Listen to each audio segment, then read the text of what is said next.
오늘 이 시간 감사의 게이지를 측정한다면 얼마만큼 되는지 한번 생각해 보면 좋겠습니다. 우리 성도들이 마음을 가지고 감사로 채운다고 하면 그 감사의 게이지가 어느 정도 될까? 여러분, 예수를 믿고 하나님을 믿는 삶은 감사가 더해지는 삶이 되는 거예요. 하나님을 알아가면, 예수님을 알아가면, 성령님의 역사심을 경험하면, 말씀을 깨닫고 믿음이 더해지면 가장 먼저 나타나는 것이 감사가 되는 거예요. 형편과 처지가 전혀 바뀌지 않았는데도 하나님을 알면, 예수님을 알면, 성령님의 역사심을 경험하고 말씀을 깨닫고 믿음이 더해지면 가장 먼저 나오는 게 뭐예요? 감사합니다. 놀라운 것은 이 감사는 점점 더해져 간다는 거예요. 점점 더해가져 간다는 거예요. 그게 믿음의 삶이 되어지는 거더라니까요. 요즘 나뭇가지들을 보면 이 낙엽하고의 이별을 하잖아요. 그렇게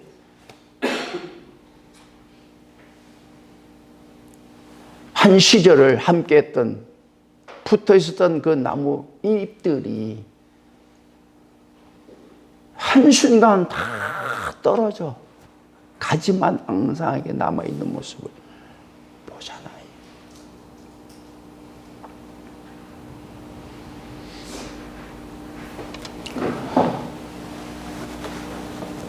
근데 우리는 예수님께로부터 떨어지지 않게 하신다는 거예요. 떨어지지 않게 하시기 때문에 반드시 그 가지에 열매가 맺혀지게 하신다는 것입니다. 어떤 모양으로든지 간에 감사케 하시는 거예요. 감사하지 않는 삶은 어찌 보면 믿음의 삶이라고 얘기할 수 없는 거란.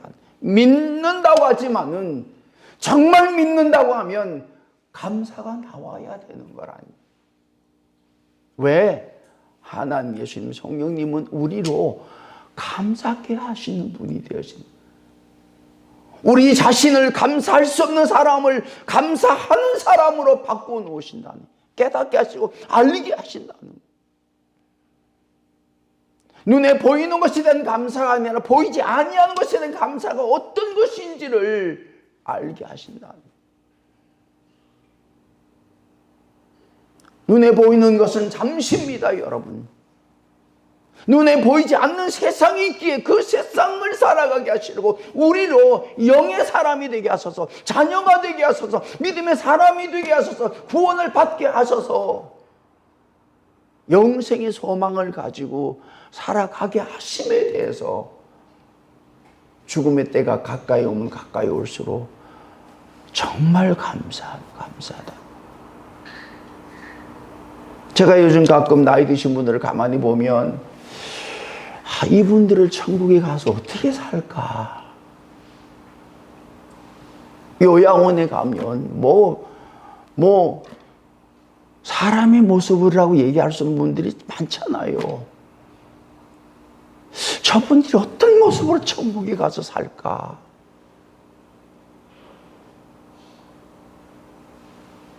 자식도 가까이 하고 싶지 않은, 돈을 받고 그 사람을 요양하고 보호하는 그 보호자도 가까이 하고 싶지 않은, 내칠 수밖에 없는 그 정도의 사람들을 천국에 가게 하신다고 하는 게,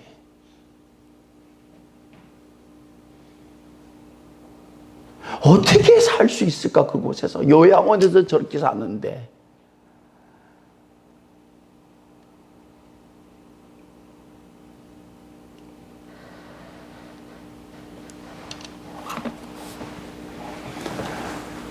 추수감사는요, 사실은 우리가 한순간 감사하지 아니할 것들이 없는 거라니까요.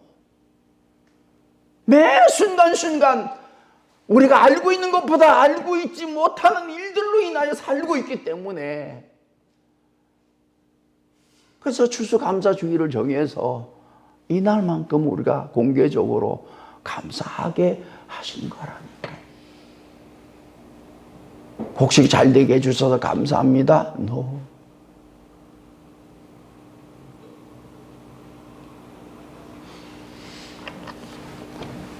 숨 삼킬 동안에도, 숨 쉬는 순간에도 우리를 붙잡고 살게 하셨기에 씨를 뿌리게 하시고 거두게 하시고 추수하게 하시고 감사하게 하시고 이후에 또 부르실 때까지 살아가게 하심이 모든 것이 다 뭐예요?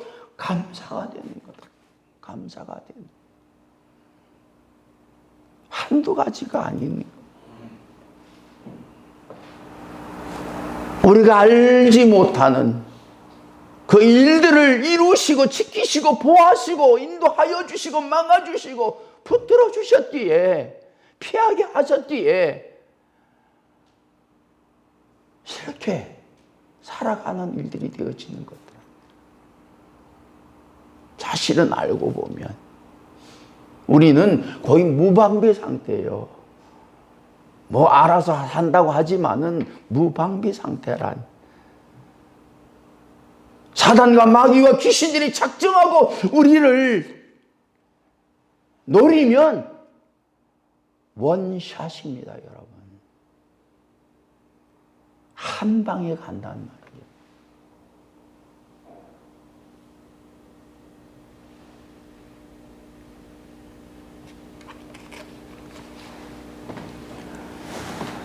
다 잃고 나봐야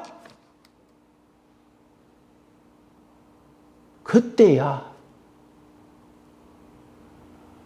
감사하게 되는 일들.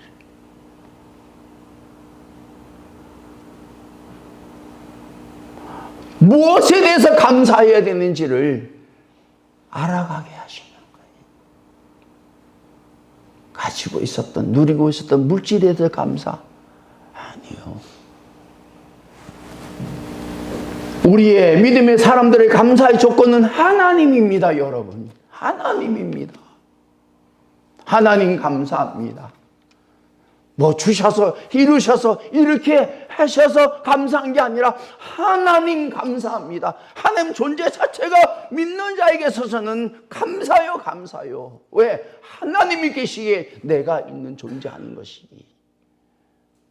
하나님 감사합니다. 예수님 감사합니다. 성령님 감사합니다. 내게 믿음을 주셔서 감사. 믿음에 대한 감사. 이제 시작이요, 그게. 그게 감사의 시작이 되는 거랍니다.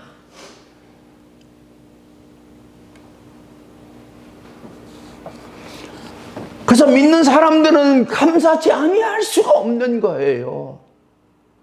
깨달으면 깨달아서 믿음이 더해지면 더해질수록 감사밖에 할 게 없는 거라는. 거기서 시작이 되는 거예요, 이제는요. 믿음의 삶이, 믿음의 집이 감사로 세워지는 거예요. 채우는 것은 누가 채워요? 하나님이 채우신다는 거예요. 누가 채우겠습니까, 그거를? 하나님이 내 믿음의 마음 속에, 내 믿음의 생각과 마음 속에, 내 믿음의 가정 속에, 일터 속에, 생업 속에 채우신다는 거예요.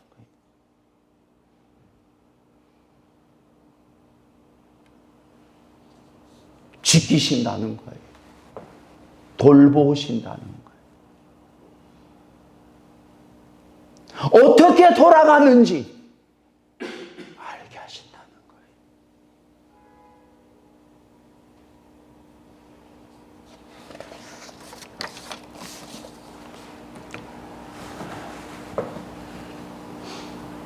오늘도 본문의 말씀을 보시면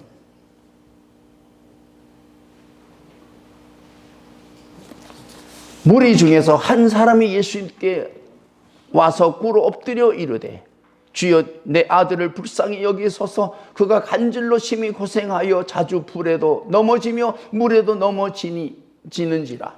내가 주의 제자들에게 데리고 왔으나 능히 고치지 못하더이다라고 말씀을 드렸던 거예요.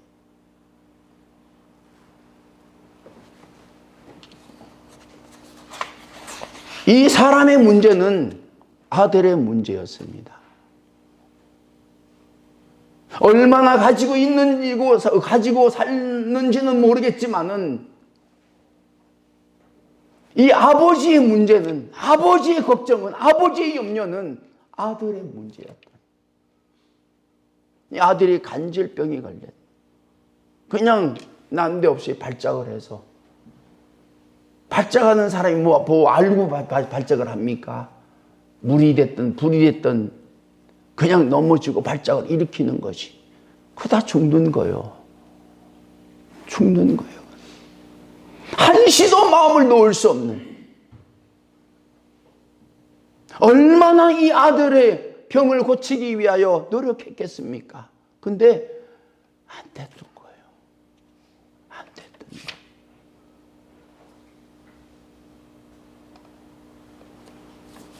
거예요. 의사에게 갔지만은, 친구들에게 갔지만은, 도움이 될 만한 사람들, 도움이 될 만한 모든 일들을 행했음에도 불구하고 이 아들의 병은 고치지 못했다.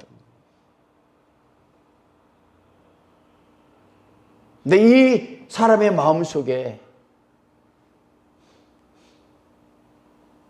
예수님께로 가야 되겠다는 마음이 들었다. 그리고 자신의 아들의 병에 대해서 말씀을 드리고, 내가 제자들에게 데리고 가서 고침을 받으려고 했지만은 제자들이 고쳐주지 못했습니다라고 고했다는 거예요.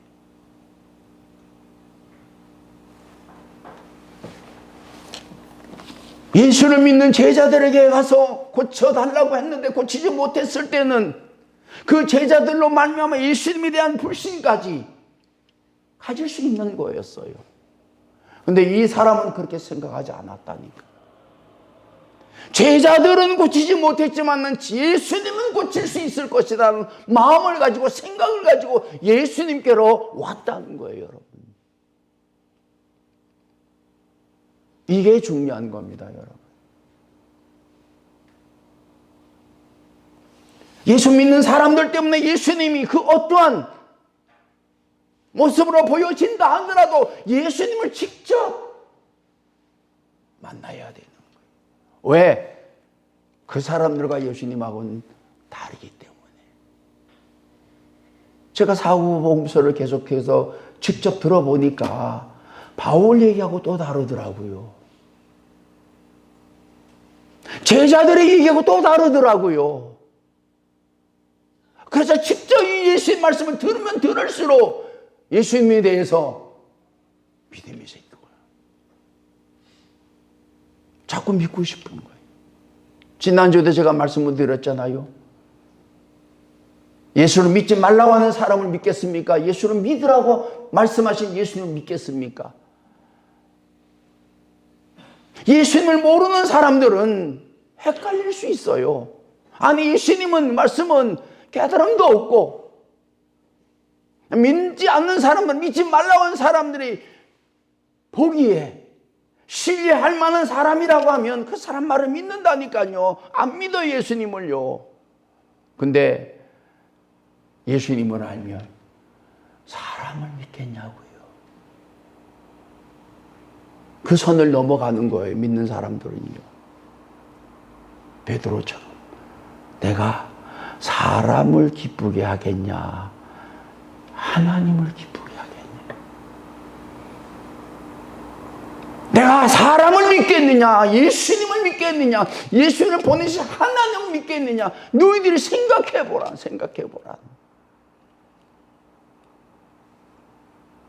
그래서 믿는 사람들은 사람의 생각에, 사람의 마음에, 사람의 논리에, 사람의 합리성에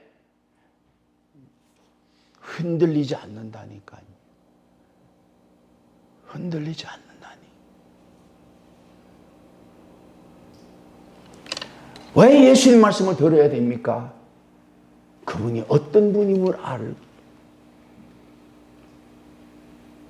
정말 그 말씀하심을 그분을 믿을 수 있는 분인지를 알게 하시는 거예요. 알게 되는 거더라고요. 보면 볼수록. 한두 가지가 아니고 한두 말씀이 아니잖아요.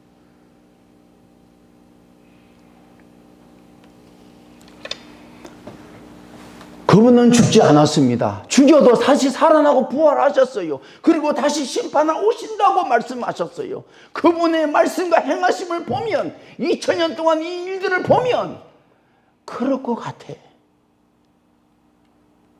이래 봐도 저래 봐도 안 맞는 게 없어. 우리가 몰라서 살피지 않아서 그렇지. 믿을 수밖에 없는, 믿어지는 거예요, 여러분. 그분의 말씀을 들으면. 그게 은혜요. 나는 들어도 모르겠더라. 믿음이 안 생기더라. 그건 네 마음이 생각이 삐딱해져서 그런 거예요. 반듯해야 여러분 이것도 가만히 있는 거지. 컵을 올려놓으면. 삐딱하면 컵을 올려놓을 수 있겠습니까, 여러분? 삐딱해지면. 삐딱한 곳에서 집이 세워지겠냐고요. 근데 모르는 거예요. 내가 말씀을 통해서 내 삐뚤어진 모난 내 마음들이 편천히 평평해지는 가운데에 점점 더 이 말씀의 집이, 믿음의 집이 세워지는 것을 경험하게 하시더라. 세워지지 않았던, 세워질 수 없는 그 집들이 어느 순간 세워지더라고요. 세워지더라고요. 붙잡아매서 세워지는 게 아니라 갖다 놓으면 세워지는 거예요. 믿음의 집. 예수님의 말씀 위에, 그분을 믿는 믿음 위에 세우니까 척척척척척 올라가요.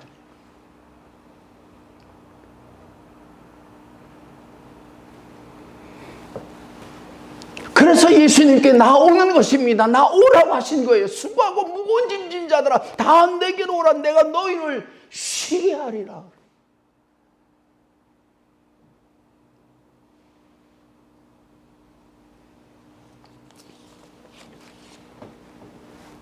쉬는 것을 경험해야 되는 거예요. 문제가 해결되는 것을 경험해야 되는 거예요. 내 생각과 마음을 잡아주시면 이제는 다르게 살아가는 삶이 경험하게 하시는 거예요. 여러분, 예수님께서 공생애를 시작하시면서 세례를 받으시고 첫 번째 하신 일이 뭡니까? 회개하라, 천국이 가까이 왔느니라. 그리고 제자를 택하셨다. 바닷가에서, 갈릴리 바닷가에서 시몬과 베드로가 그물을 손질하는 것을 보시고 나를 따르라라고 말씀하십니다. 그 한마디로 베드로와 시몬은요, 사람을 알아본 겁니다. 아, 이분을 따라야 되겠구나. 따를 만한 분인가를 순간적으로 알았다니까요. 왜 따라야 되는지 얘기 안 했습니다, 여러분. 여러분, 시몬과 베드로는 어부 중에서도 베테랑이었어요. 그 얘기는 뭐예요? 물고기를 볼 줄 아는 사람이라니까요.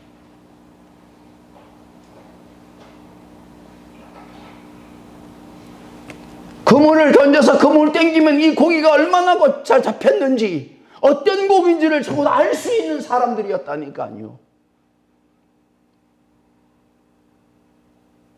나를 따라온 그 예수의 말씀을 들을 때 베드로와 시몬은요, 마음에 묻지도 않고 따라야 되겠다는 마음이 딱 들었던 거예요.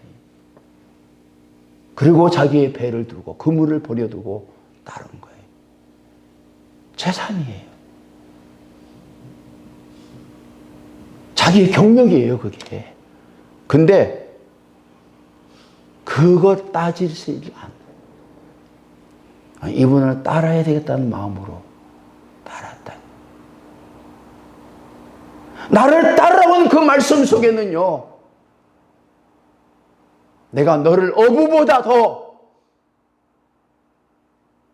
귀하게 살게 하겠다는 메시지가 담겨 있다. 왜 우리를 믿음의 사람으로 부르셨습니까?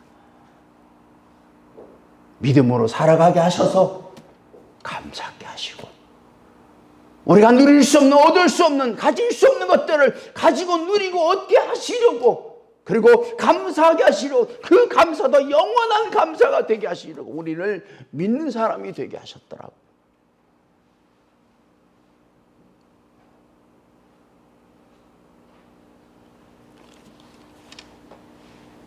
모든 걸 다 하실 수 있는 분이 우리를 믿게 하셨다는 분. 뭐가 있는 겁니다, 여러분. 뭐가 있는 거예요. 그래서 그분을 경험하는 삶이 되어야 된다는 거예요. 문제를 주시면, 어려움을 주시면, 고난을 주시면, 고통을 주시면 그 문제를 통해서 예수님이 하나님이 된 성령이 된 경과 믿음을 갖게 하시려고 던져주시는 거예요.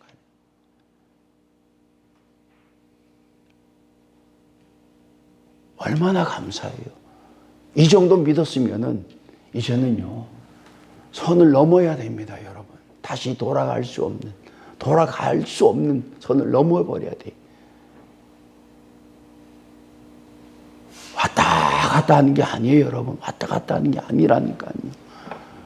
어떨 때는 믿는 것을 잘했다, 어떨 때는 안 믿는 대로 갔다가, 뒤로 갔다가, 앞으로 갔다가, 이게 아니더라고요. 이게 아니더라고요. 제가 지난주에도 말씀을 드렸는가, 그 시골 지방의 시장에서 호떡 굽는 할머니가 84세인데, 그 할머니가 그 시장에서 13살 때부터 71년간 호떡을 팔았더니, 초등학교를 졸업하고 다른 친구들은 다 중학교 갔는데, 물론 가지 않은 친구도 있었겠죠. 그 13살짜리 여자아이가 호떡을 굽는 게 보통 일입니까? 한 해는 구울 수 있어. 당시에 지방에서 서울로 다들 친구들이 와가지고 서울 얘기하고 또 자기가 이렇게 머리 파마하고 핸드폰 가지고 와서 자랑하면 서울 가야 되잖아요. 근데 서울 안 가. 1년이 지났어요. 2년이 지났어요. 3년이. 그때 호떡을 팔아야 얼마나 되겠습니까? 밥이나 먹겠냐고요. 근데 10년이 지났어요. 20년이 지났어요. 30년이 지났어요. 40년이 지났어요. 50년이 지났어요. 60년이 지났어요. 70년이, 71년이 지났어요.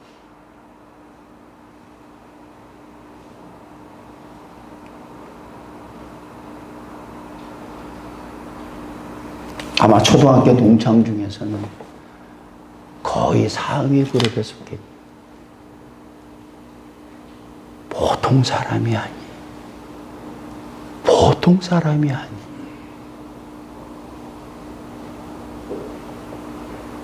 여러분, 믿음의 사람이라고 하면, 믿음을 가지고 산다고 하면 반드시 믿음의 열매가 맺혀지는 거예요. 자기는 알아. 비참하게 보여도 자기는 알아. 거지 나사라고 그랬다고. 하나님을 믿는데 거지로 평생을 살았어. 자기는 알았어요. 개의치 않아. 내가 부자로 살든 거지로 살든 전혀 문제가 안 되는 거예요. 믿음으로 산다는 게 그에게 있어서는 위로가 됐던 거예요. 부자는 부자대로, 거지는 거지대로, 나사는 나사대로 산다. 둘 다 죽었어. 거지 나사로는 아브라함의 품위 안겨 모든 것을 다 누리고 살았다고. 이 땅에서 누림인가고는 비교할 수 없는 하늘의 영원함을, 모든 것을 다 누리게 하셨다니까요. 그것을 영원히 누리게 하셨다니까요. 영원히. 부자는요, 이 땅에 매일 파티했습니다. 재벌로 죽었어요. 음부에서, 지옥에서 그 목마름의 고통이 영원히 계속됐다는 거예요. 전혀 몰랐습니다. 근데 그런 일이 일어났다는 거예요. 하나님의 역사하시면, 하나님의 일은요, 하나님의 행하시면 우리가 전혀 모르는 일을 행하시는 분이더라니까요. 그게 하나님이세요. 전혀 예상치 못한, 생각지 못한 일을 이루어 버리시는. 그래서 믿어야 되겠다. 그래서 믿게 하신 거예요. 내가 계산할 수 없는, 내가 상상할 수 없는, 내가 원치 않는 그 일을 이루시는 분이기에 그분을 믿어야 된다. 왜? 그때 그분만이 나를 지키고 보호하시고 붙드실 수 있는 분이기 때문에 그러더라고요.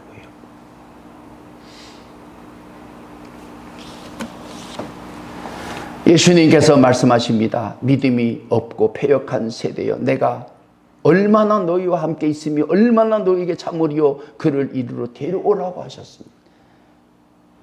그리고 예수께서 굳이 주시니 귀신이 나가고 아이가 그때부터 나음을 입었다라고 했어요. 그 아버지의 한순간에 그 예수님의 믿음이 아이를 간질병에서 노임으로 깨고 예수를 믿는 자로 살아가게 하신 그 하늘의 복이 그 가정에 임해버렸다는 거예요.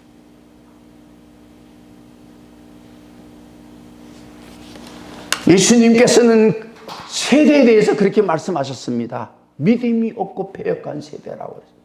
믿음이 없고 패역한 세대이기 때문에 모든 고통 가운데 괴로움 가운데 살아갈 수밖에 없는 삶이 된다는 거예요.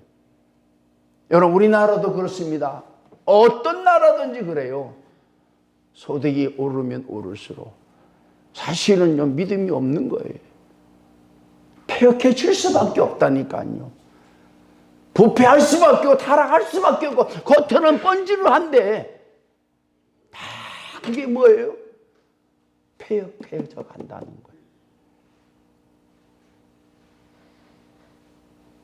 사람들이 결정하는 대로 되어버리는 거예요. 결정하는 대로. 그러기 때문에 믿음을 가지고 살아야 돼요.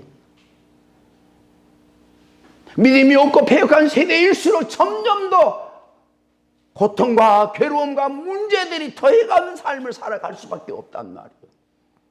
있는 사람은 있는 사람대로, 없는 사람은 없는 사람들대로.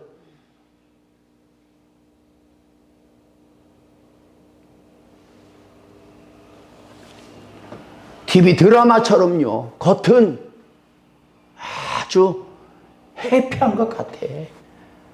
근데 내면을 들여다보면요, 다 죽어야 될 사람들이, 죽을 사람들이.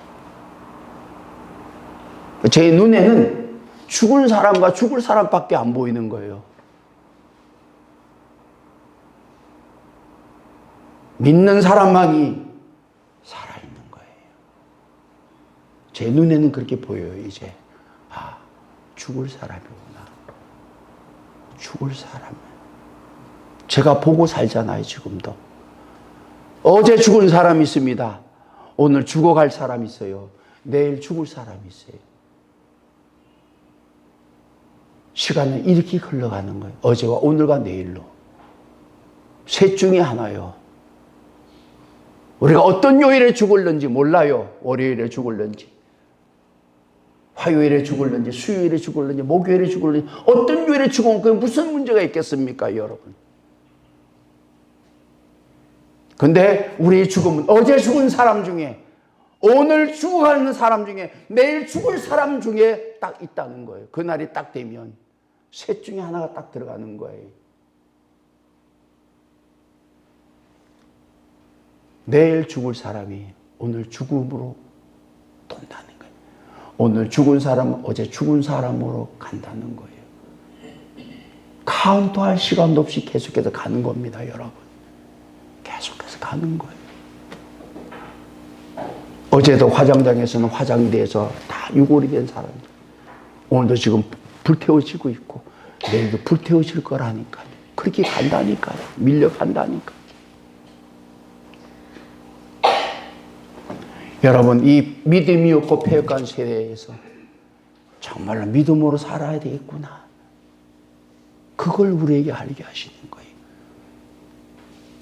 믿는 자만이 믿음이 없고 패역한 세대에서 고통과 문제 가운데 살아가는 삶에서 빠져나올 수 있기 때문에 믿음을 가지고 살아가라는 거예요. 돈을 가지고 산다고 해서 문제가 해결되겠습니까? 고통이 해결되겠냐고요. 어려움이 풀어지겠냐고요. 그러나 믿음을 가지면 부러진다는 거예요. 넘어선다는 거예요. 이 일을 경험해 가는 거예요. 이게 얼마나 감사한 일입니까? 이제 우리 모든 성도들이 지금까지 경험한 것과 다른 믿음을 가지고 있기 때문에 누리게 되는, 믿음을 가지고 있기 때문에 경험이 되는, 믿음을 가지고 있기 때문에 얻게 되는 그 은혜를 하루하루 누리면서 살아가기를 원하시고 그 일을 다 이루셨더라고요. 보니까 여러분, 채소와 화초에 물 안 주면 죽습니다. 물 안 주면 죽어요. 근데 물 주면 살아납니다. 물 주면 살아나요. 예수의 말씀을 들으면요, 내 죽은 영이 살아나요. 살아나요. 신기한 건. 그 예수의 말씀만이 죽은 내 영을 살릴 수 있기에 그 말씀을 듣게 하셨어요. 영이 사는 게 사는 거예요. 내 영을, 죽은 영을 살릴 수 있는 것은 예수님 말씀밖에는 없습니다. 여러분, 들어보세요. 이번 주도 마태복음을 들어보시라니까. 28장을 하루에 4장씩, 일주일이면 28장이잖아요. 하루에 4장씩 30분이면. 요새 뭐 운동도 많이 할 필요가 없다고 그래. 몇 가지, 3가지만 하면 그냥 건강하게 산다고 그래. 벽 기대가지고 조금 앉아서 보면 이것만 해도 산다고 그래. 다리 벌리고 있으면 이것만 해도 산다고. 이 3가지만 해도 산다고 그래. 뭐 하는 거 있습니까, 여러분? 한 게 있어야 돼요. 그냥 건강한 거 아니에요, 여러분. 심은 대로 뭘 해야 몸이 만들어지는 거란 말이에요. 하물며 죽은 내 영이 그냥 살아나겠습니까, 여러분? 천년 만년 줘도 살아나지 않아요.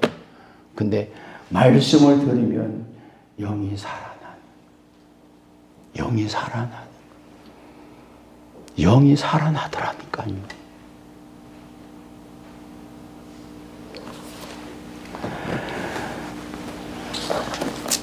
예수님께서 꾸짖으셨 가운데 귀신이 나갔습니다. 결국 뭐 이 간질병의 근원이 뭐였습니까? 귀신에게 사로잡히셨기 때문에 간질병의 노임을 얻지 못했다는 거예요. 여러분, 믿음을 갖게 되면 어느 순간 그 믿음으로 말미암아 내가 다른 것에서 붙잡혀 있는 눌린 것에서부터 노임을 받고 사로잡히면서 부러짐을 당한다는 거예요. 어느 순간 짓눌림에서 벗어난다는 거예요. 들어보시라니까요. 어떤 것이부터 풀어지며 노임을 얻고 자유함을 얻는지. 예수님 말씀을 드리면 내 생각과 마음이 바뀌어지는 거예요. 나를 자꾸 사로잡고 있던 그 악한 영들이 떠나가는 거예요, 여러분. 그러시면서 우리에게 복의 말씀을 주셨잖아요. 이르시되, 20절에 있는 말씀 보세요. 너희 믿음이 작은 까닭이니라. 진실로 너에게 이르노니 만일 너에게 믿음이 겨자씨 하나만큼만 있어도 이 산을 명하여 여기서 저기로 옮겨지라 하면 옮겨질 것이요 또 너희가 못할 것이 없느니라고 말씀하셨다. 겨자씨 하나만큼의 믿음이라고 하는 거예요. 이 겨자씨는 우리가 흰종이에 볼펜으로 딱 찍으면 그 점이 딱 그게 정도가 겨자씨예요. 그 정도 믿음만 있으면 못할 게 없다고 그랬어요. 그건 대단한 거예요. 하나님에 대한 믿음은 그 정도 믿음만 가지고 있어도 우리가 이 세상 사는 데에 승리하고 살아가게 하셨다는 거예요. 이제 저와 여러분이 이 마태마가 누가 요한복음을 주님의 말씀을 통해서 그 겨자씨만한 믿음만 있어도 산을 옮긴다고 그러는데 그 믿음은 아니더라도 적어도 내가 매일마다 내 삶 속에서 붙잡히면 눌리며 사로잡힌 것에서 노임을 얻을 수 있는, 이제는 문제 가운데 그 고통 가운데 괴로움 가운데 살지 아니하는 그 삶이 있어지도록 그 정도 믿음을 가지고 살아가 보자는 거예요. 여러분, 돈을 가진다고 해서 문제가 해결됩니까? 아니요. 내 생각과 마음을 바꾸지 못해요. 내 운명을 바꾸지 못한다니까요. 내 생사화복을 바꾸지 못한다니까요. 근데 믿음은 내 운명을 바꿉니다, 여러분. 이 운명 바뀌어졌잖아요. 생사를 바꿉니다, 여러분. 그리고 내 모든 삶의 환경을 바꿔버려요. 지옥을 천국으로 바꿔버리는 거예요. 그래서 믿음의 사람들은 간증이 많습니다. 증거가 많아요. 믿음을 빼앗을 수가 없어요. 왜? 간증과 증거가 있기 때문에. 그게 믿는 자예요. 이제 올해 마무리하면서 내년에 허리띠를 졸라매고 적어도 내 지금 있는 문제를, 나 자신의 문제를 해결할 수 있는 정도의 믿음은 달라고 구하여요.